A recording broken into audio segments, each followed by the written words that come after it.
227 days this fake election campaign's got to go until we have the real election, some in September, the second Saturday in September this year. The Prime Minister was at pains today to keep saying this is not an election campaign. It hasn't started yet. She was on breakfast television this morning talking to Karl Stefanovic and saying, relax, relax, relax. Well, I'm not sure about that. When election campaigns start, what happens? Well, all the signs go out. One bloke who has capitalised on this already is the Liberal member for Hughes, Craig Kelly.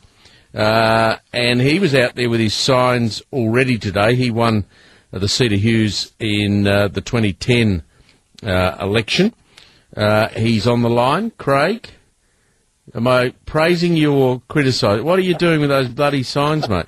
Good evening, Steve. How are you going? I'm good. Look, mate, we want to be first out of the blocks. You were? Yes, look, it's an important election. I've had people coming up to me, almost for the entire 12 months of last year, people saying, when is this election going to start? When will it be on?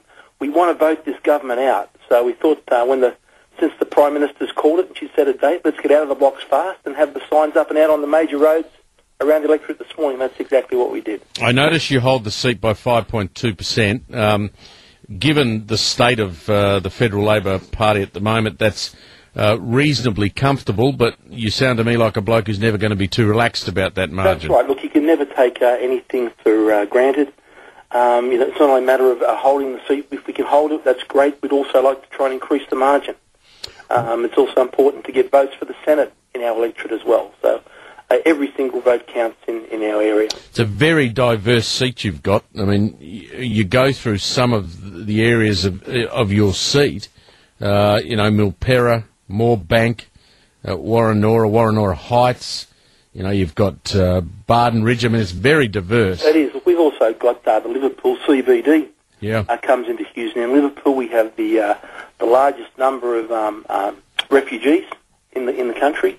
The schools at Liverpool have 95% of the kids come from non-English speaking backgrounds, and then when we go down to Engadine, it's the exact opposite. So you're right. It is a very diverse seat. Credit to you that you've been able to hold it as a Conservative politician. How did you win that election? Look, last election was very close. I took over from the previous sitting Liberal member, Dana Vale. Yep. There was a boundary redistribution, and it was basically a line ball seat.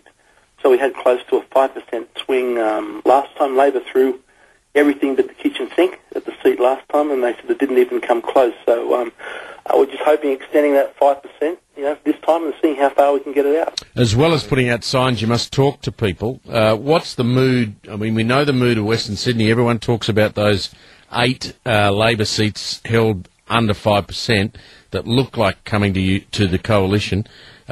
What do you feel the mood is when you're out and talk to the people in your seat? To say the Prime Minister is not very popular, I think, is an understatement. Everywhere you go out, people are just furious about what this government's done. What for? Is it the broken carbon tax promise? Is it... Look, I think it's a combination of so many things. People, they're concerned about the level of debt. They can see that's going to cost future governments, and their kids are going to have to pay off. They see the carbon tax. They promised no carbon tax. They're seeing in their electricity bills.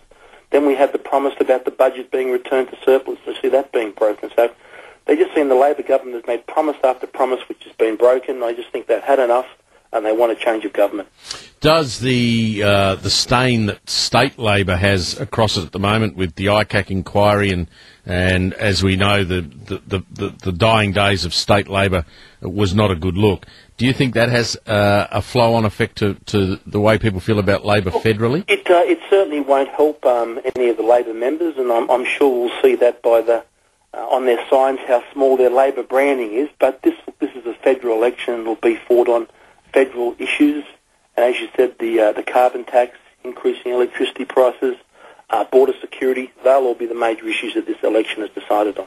Good to catch up with you. We might catch up with you from time to time to see how your campaign goes over the next 227 days. Long way to go. Good on you. Thanks for the time. Craig Kelly there, 9:10.